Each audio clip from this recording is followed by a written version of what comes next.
Assalamualaikum warahmatullahi wabarakatuh. Bismillahirrahmanirrahim. Alhamdulillahi rabbil alamin. Wabihi nasta'inu ala umurid dunya waddin. Wassalatu wassalamu ala asrafil anbiya'i wal mursalin, Sayyidina wa habibina wa maulana Muhammadin wa ala alihi wa sahbihi ajma'in, amma ba'du. Saudaraku yang dirahmati oleh Allah Subhanahu wa ta'ala, ketika junjungan kita Rasulullah Sallallahu Alaihi Wasallam di Isra Mi'rajkan oleh Allah Subhanahu wa ta'ala, di situ Allah tampakkan kepada beliau keindahan surga, kenikmatan surga beserta isinya. Begitupun juga Allah perlihatkan kepada beliau Sallallahu Alaihi Wasallam akan dahsyat, ngeri, jeritan, suara histeris yang ada di dalam neraka. Banyak sekali di antara sesuatu hal yang diperlihatkan oleh Allah Subhanahu wa ta'ala kepada junjungan kita Rasulullah Sallallahu Alaihi Wasallam. Salah satu di antaranya adalah junjungan kita Rasulullah Sallallahu Alaihi Wasallam melihat sebuah tulisan yang tertulis persis di atas pintu surga. Tulisan apakah itu? Apakah maksud daripada Allah memberikan sebuah tulisan di atas pintu surga itu? Mari kita kaji bersama-sama penjelasannya dalam kitab Wasiyatul Mustafa Sallallahu Alaihi Wasallam kepada Sayyidina Ali karramallahu wajhah. Bismillahirrahmanirrahim. Ya Ali, wahai Ali, Ra'aitu, aku pernah melihat, maktuban, terhadap suatu tulisan, ala babil jannati, di atas pintu surga. Tulisannya begini: anti muharramatun ala kulli bahilin wa'atin wa namamin. Yang artinya, anti, engkau surga, muharramatun, sesuatu yang diharamkan, haram, ala kulli bakhilin, atas tiap-tiap orang yang bakhil alias pelit, wa'akin, dan anak yang durhaka kepada kedua orang tuanya, wanamamin, dan orang-orang yang suka mengadu domba. Saudaraku yang dirahmati oleh Allah, ini adalah sebuah tulisan yang pendek, simple, tertulis di atas pintu surga yang dilihat langsung oleh Rasulullah Sallallahu Alaihi Wasallam. Akan tetapi di situ mengandung makna yang sangat dalam, mengandung makna sebuah ancaman yang keras dan tegas bagi siapa? Yaitu maksudnya adalah surga haram bagimu, yang berarti orang-orang yang disebut di sini haram hukumnya masuk ke dalam surganya Allah Subhanahu wa ta'ala. Siapakah orang-orang tersebut yang dimaksud dalam tulisan di atas pintu surga tadi. Yang pertama, anti muharramatun ala kulli bakhilin. Surga haram bagimu, yaitu orang-orang yang bakhil atau orang-orang yang pelit. Bakhil adalah merupakan sifatun madhmumatun, sifat yang tercela, yang tidak terpuji.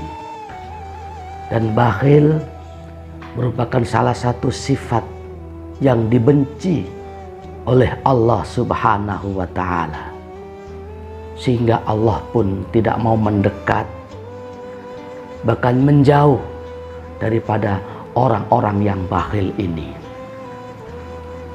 Bakhil merupakan suatu sifat yang tercela, yang mana sebab sifat bakhil ini rahmatnya Allah, cinta kasih sayang Allah menjauh darinya.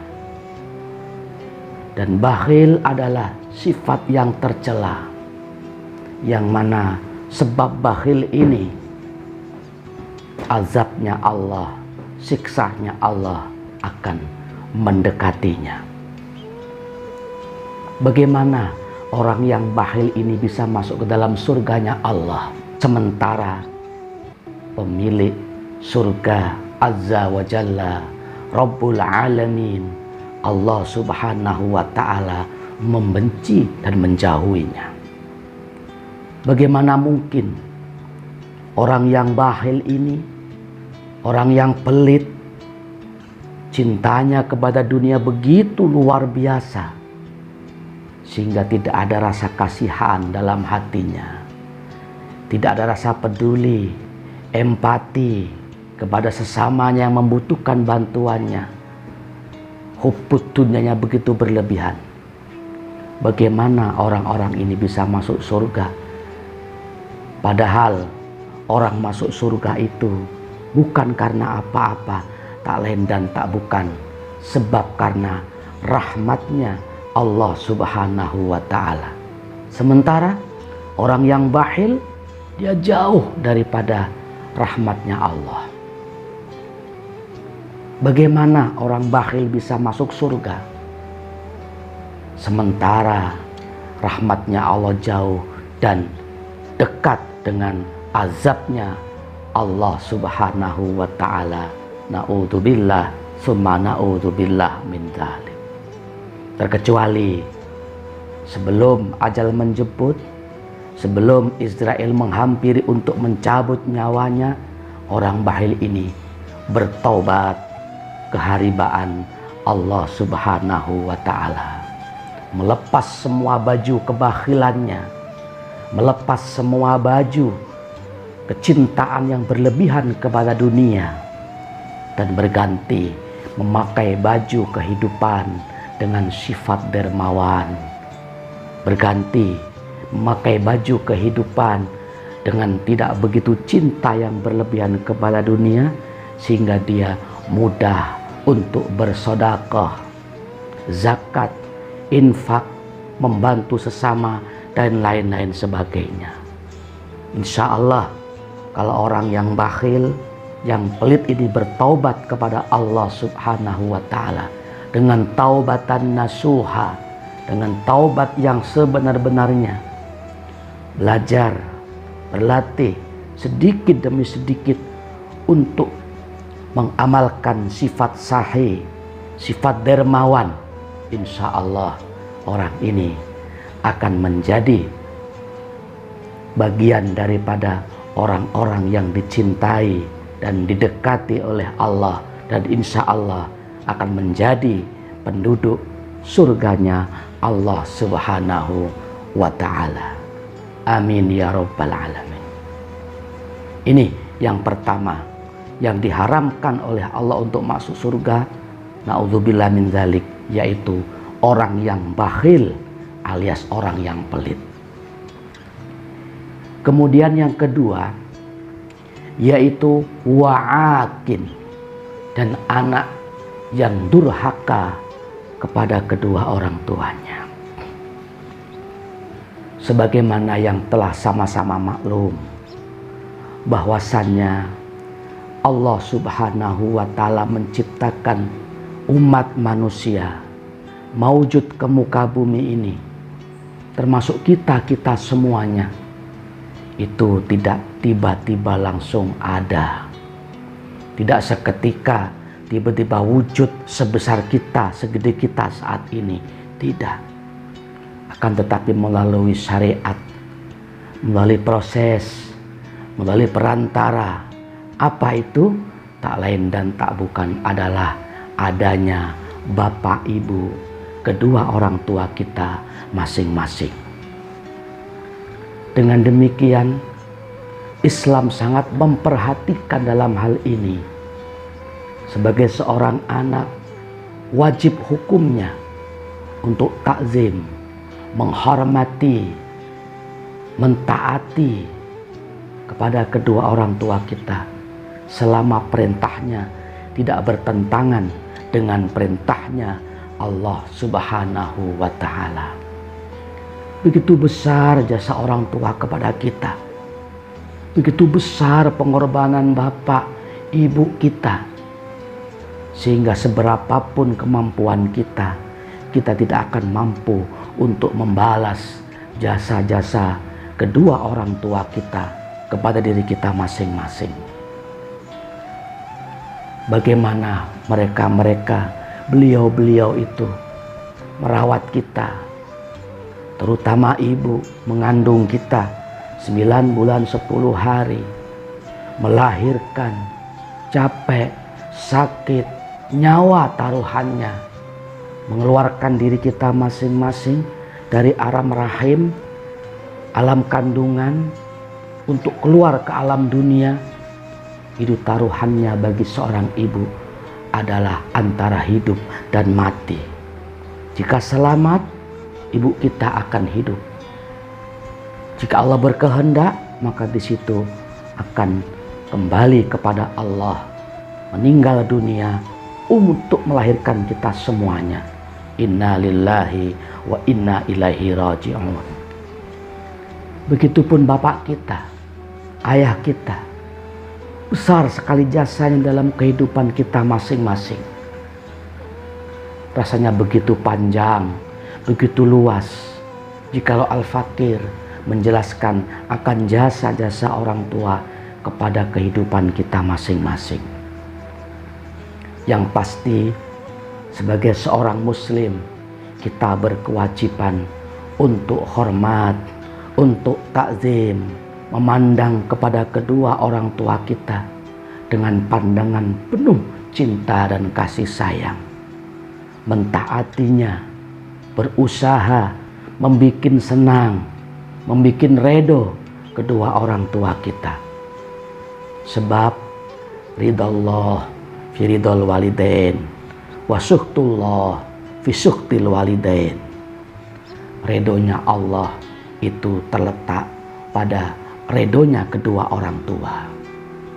Marahnya, bencinya Allah itu pun terletak terhadap marah dan bencinya kedua orang tua kita. Artinya apa?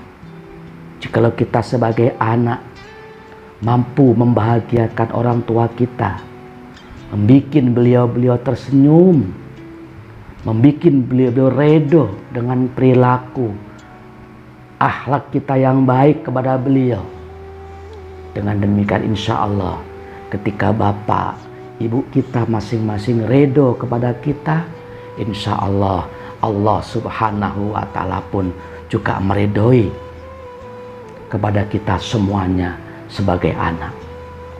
Dan insya Allah jikalau Allah sudah redo terhadap kita, itu adalah sebuah keistimewaan, keluhuran yang tiada tara, kemuliaan yang luar biasa. Akan tetapi sebaliknya, ancaman Allah begitu dahsyat. Manakala kita tidak bisa membuat redo orang tua, justru malah menyakitinya. Tidak bisa membahagiakan orang tua, justru malah menyusahkannya.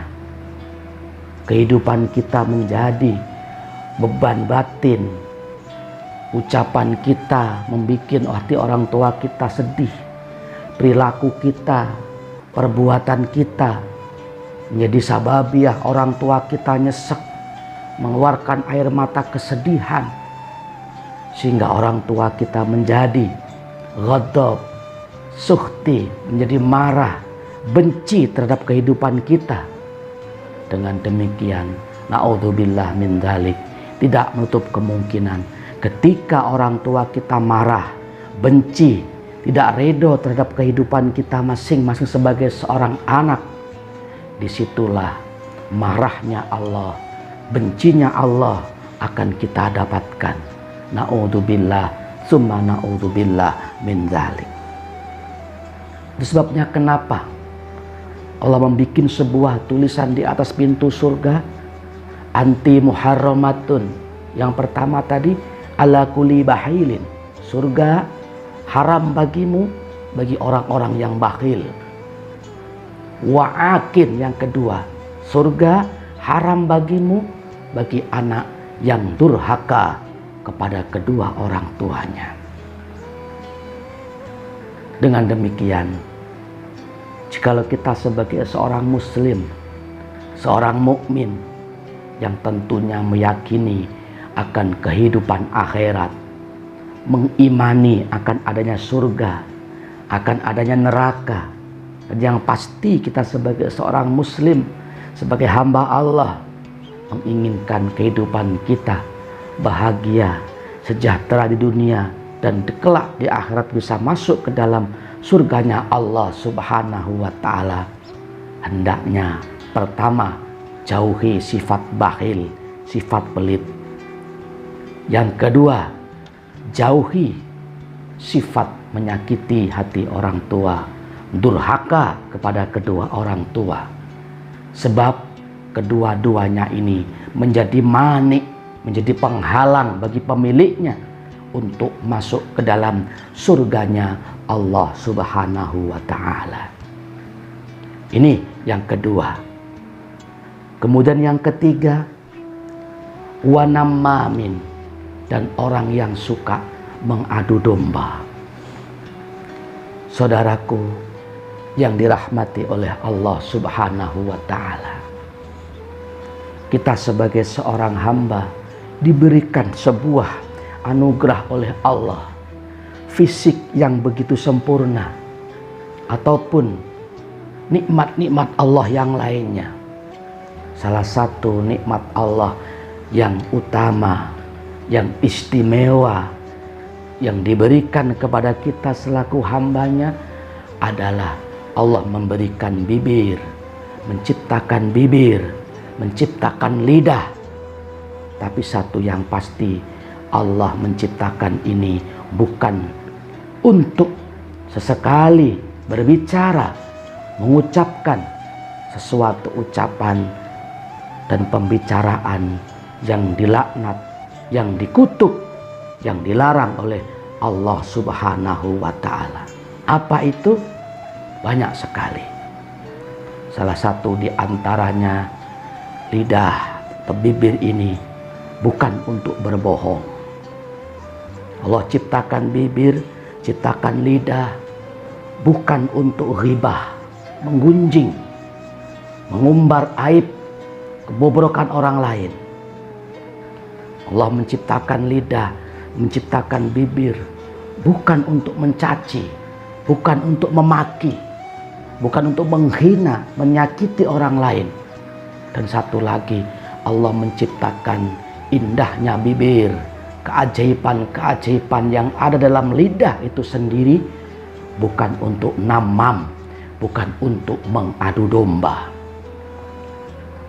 Sebab orang yang hobi gemar mengadu domba, membikin kerusakan, membikin onar antara satu dengan yang lainnya.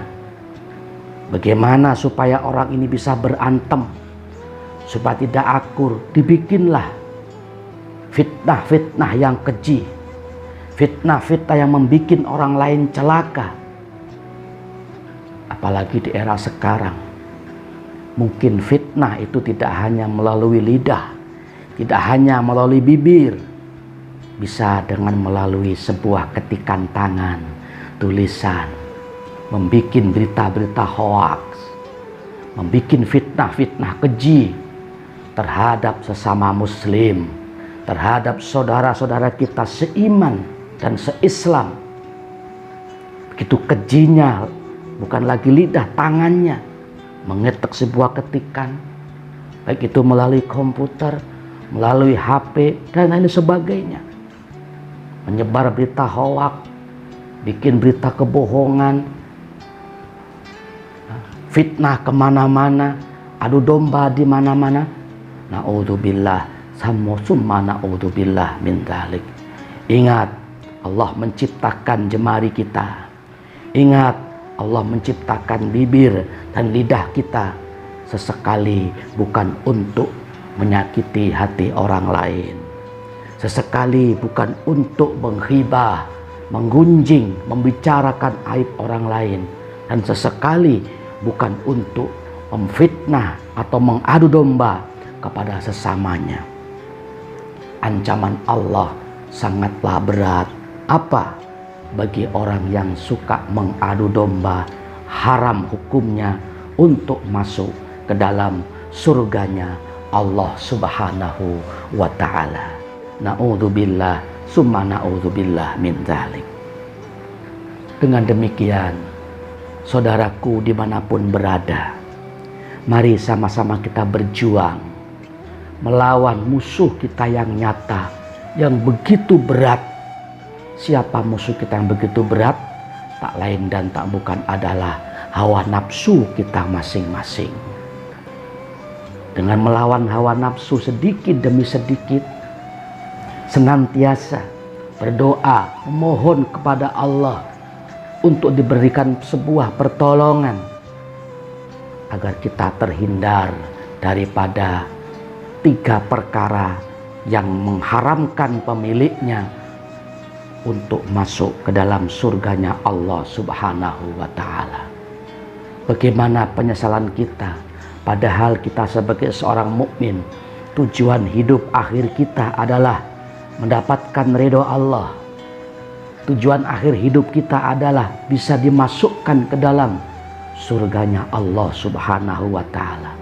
Sebuah kehidupan yang hakiki dalam surga, kenikmatan yang hakiki di dalam surga, yang nikmatnya mata belum pernah melihat, telinga belum pernah mendengar, dan belum pernah terbesit terbayang dalam hati manusia. Itulah kenikmatan yang hakiki, bukan semu adanya surganya Allah Subhanahu wa ta'ala. Akan tetapi kita akan terhalang untuk bisa masuk ke dalam surga manakala kita memupuk subur, menanam, merawat, bahkan kita mengapresiasikan tiap hari 3 perkara yang tertulis maktubun ala babil jannati, tertulis jelas di atas pintu surga. Apa saja itu? Tertulis anti muharramatun ala kulli bakhilin wa'akin wa namamin, yang artinya surga haram bagimu 3 orang. 1, orang yang bakhil, pelit. Yang kedua, orang yang durhaka kepada kedua orang tua. Dan yang ketiga, namamin, orang yang suka mengadu domba. Mudah-mudahan kita semuanya diberikan pertolongan oleh Allah Rabbul Alamin, sehingga kita mampu menjauhi 3 sifat yang bisa menghalang-halangi kita untuk masuk ke dalam surganya Allah Subhanahu wa ta'ala. Sehingga Allah bisa menggantikan yang bakhil menjadi dermawan, yang durhaka kepada kedua orang tuanya menjadi salih dan salihah, hormat, takzim, memandang penuh cinta kasih sayang kepada kedua orang tuanya. Yang suka mengadu domba, berganti dengan perbanyak diam, berganti dengan perbanyak zikir, bersolawat, dan membaca kitab suci Al-Quran dan perbuatan-perbuatan baik yang lainnya yang disumberkan dari lidah kita masing-masing, sehingga kita semuanya menjadi orang yang selamat di dini wa dunya hattal akhirah. Amin amin ya rabbal alamin. Saudaraku, sedikit yang Al-Fakir dapat sampaikan mudah-mudahan dapat dimengerti dan difahami, dan mudah-mudahan bermanfaat kita praktekkan dalam kehidupan sehari-hari. Apabila ada benarnya, semata-mata datangnya dari Allah Jalla Jalaluh. Jika ada salahnya, semata-mata itu karena kebodohan Al-Fakir pribadi. Mohon dibukakan pintu maaf yang sebesar-besarnya. Hadanallahu wa iyyakum ajma'in. Assalamualaikum warahmatullahi wabarakatuh.